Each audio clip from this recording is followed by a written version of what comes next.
what has made us the way we are? Why are we in this country 60 years after independence, still grappling with that question? We must understand our history. Our history is what informs us. We were made as a country, not by ourselves, but by colonialists. In 1889, they carved us up, put us in this country called Kenya. My brother, Movi, do you know they even called us the tribes that we are called? They put us in those regions. Yeah. We were not under those names. And what colonized us was not a government. It was a private company called Imperial British East Africa Company. That came here for what purpose? To extract. Exploit the labor and our very welcoming nature. Right? And to dominate us, because you can't keep extracting and exploiting without dominating. In 1920, when we were formally colonized, right? That company became the government of Kenya. Its workers, who were mainly Indian origin, because you know they had colonized India before, were the ones who were the civil servants. Their watchmen became the policemen to dominate us. And you know the attitude of our watchman. The king is inside the room, everybody outside is an enemy, coming to steal from the king, who pays him his salary. That's why even you can see a policeman today believes the one who he calls sir is the one inside, not you and I, who actually are the ones who contribute to his salary. This is our nature. This is where government of Kenya began. This is where the structures, the different regions, the tribes, the makeup, even of our politics began.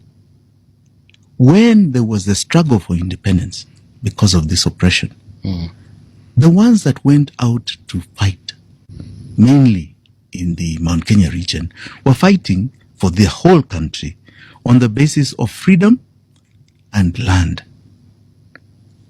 Political and economic. Two things. When the Mzungu realized that they could not handle this anymore, they tried to make sure that they get a hold of the process towards independence. This is why the LegCo thing came about. And if you recall LegCo, what they did is set up the country into regions and bring regional kings to meetings in Nairobi. Yes, mentioned these were not elected. They were not elected. They were just handpicked. Yes. Moi was the first appointee. Okay? Former President Moi. Yes, former President Moi. Okay. Was the first appointee of LegCo. Right? He came from a minority of the Kalenjin grouping, right? The Tugen, who were the smallest. And you can see the mentality. Mzungu knew he was a minority. So he wanted minorities to fill the room so that they protect their interests. Right? And he was very keen on the White Highlands because that is the Eldoret region or Sengishu and all. That is where he was growing tea. And he was keen on this other side, Central, because that's where he was growing coffee, mainly. Right? That's where he was doing his most exploitation of our resources and people. Now, he decided that there were two communities that had started this surge towards independence of Kenya. And they needed to be contained. And he wanted them contained by people they thought could assist that they had, in a sense, conquered. So he brought Moi. And then they started appointing different regional kingpins.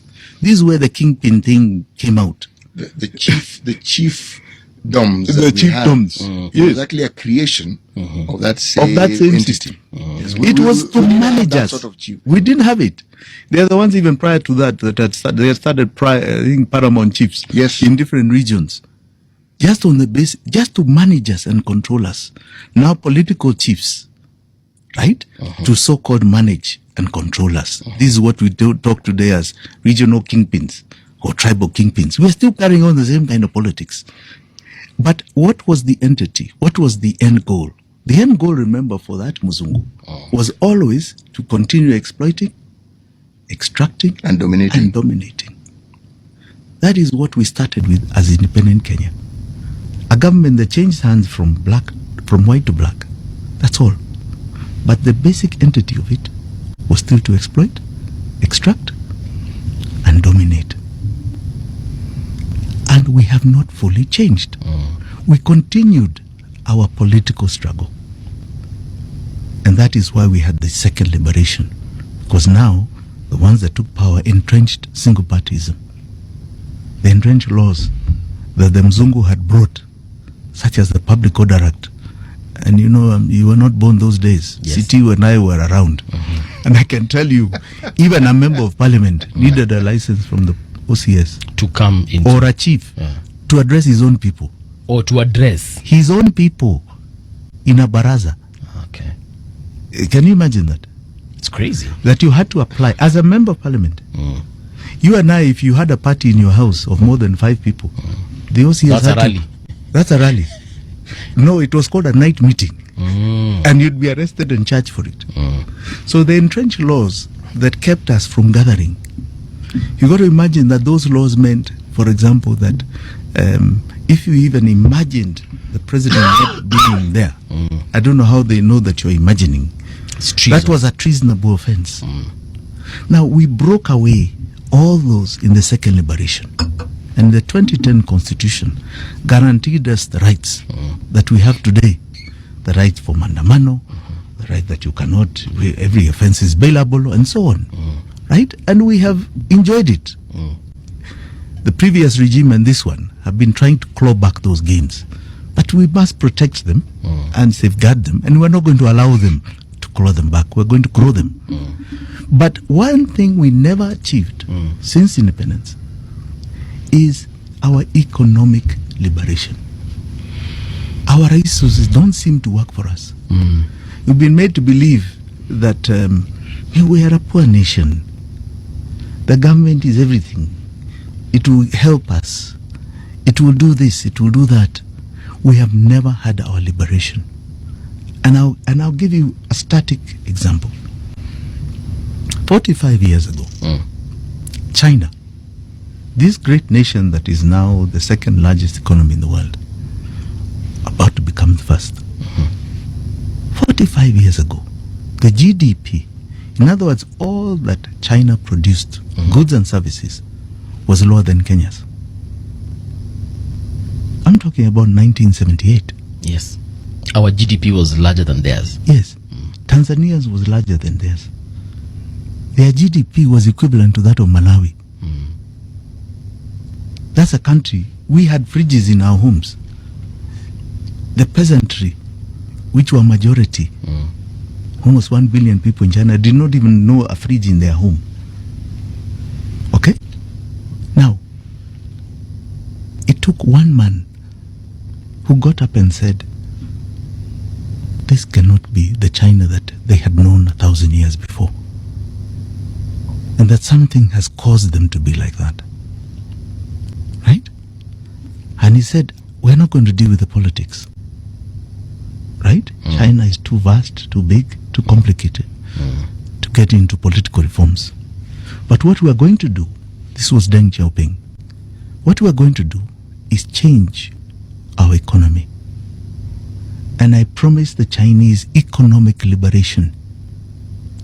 And my friend, today China is nobody, no country has had that phenomenal change in just a few years.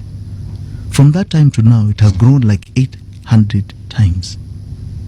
Right? That is how gigantic it is. Right? There's nothing like more or less a person who's looking for food. Yeah. Poverty was at 80% at that time. Today you're talking about under a single digit, under 1%. So he transformed with clear leadership and vision a nation, removing it from its shackles of its past. And the shackles of its past were this: they were once great. They decided to close in because they were afraid of what was called westernization and the influence of others. They didn't see others as a market. They closed in, and they had the Cultural Revolution, and they had various reform agendas that were more about entrenching themselves away from the outside world. And then they had communism and so on. And he changed it. So Abazenga. Stage. Oh, kwanza uko na voters card? Sasa voters card imeingiliana wapi na sina? Shuka utembee. Si baby mtu ana nini? Bro, voters card na wewe tembea, enda uregister kwanza. Bari yako. Poa sana. Sida upando mbili nasikia kichwangu na mamba. Pana dombili. Uko na voters card? Voter gani sina hiyo voter hapa. Hoja register? Na siwezi kuzia panado. Si niko na saa. Shaifanya hapa. Sasa ifanye. Enda uregister kama voter ndo urudi. Wewe waiter. Yes, ni WhatsApp na nini? Niletee ugali matumbo. Ugali matumbo na wewe? Nyama gideri iko. Nyama gideri. By the way na mko na kura, msha register kama voter. Bado. Hapa tuziwa tu hawana kura. Kwani sasa vote inaingiana aje na kukura? Enda kwanza chukua kura huko.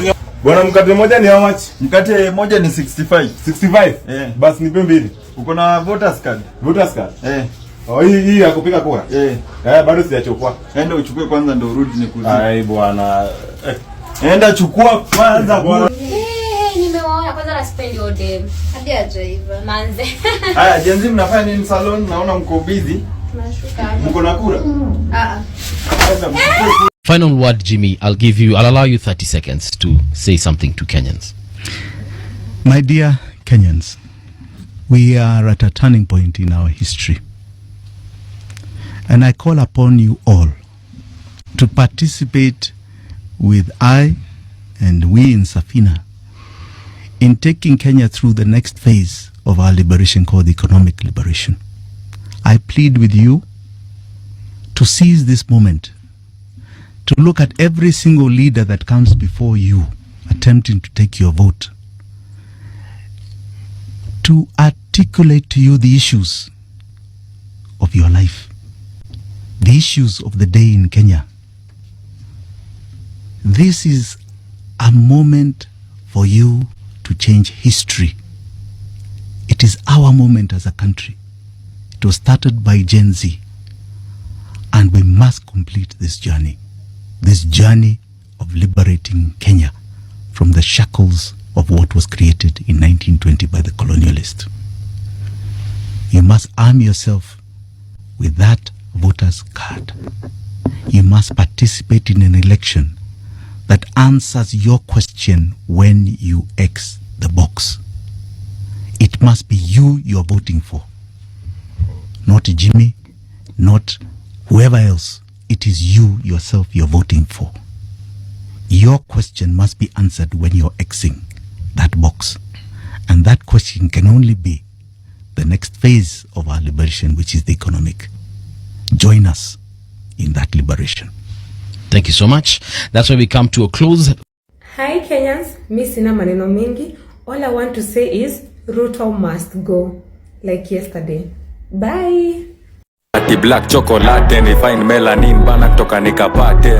Kanapenda kenye mi wanapenda, so kanapenda toto chupa na haga nono. Madam na kudai umedunga mini na unapenda mangwai. Una dance fit unawacha nikismile, ama niko high jua life is nice. Kono moja mbele ngine yende rembe, baila yoni. Enyewe Ruto must go. Enyewe Ruto must go. By the way, Ruto must go. Enyewe Ruto must go. Wash fire, Ruto must go. Enyewe Ruto must go. By the way, Ruto must go.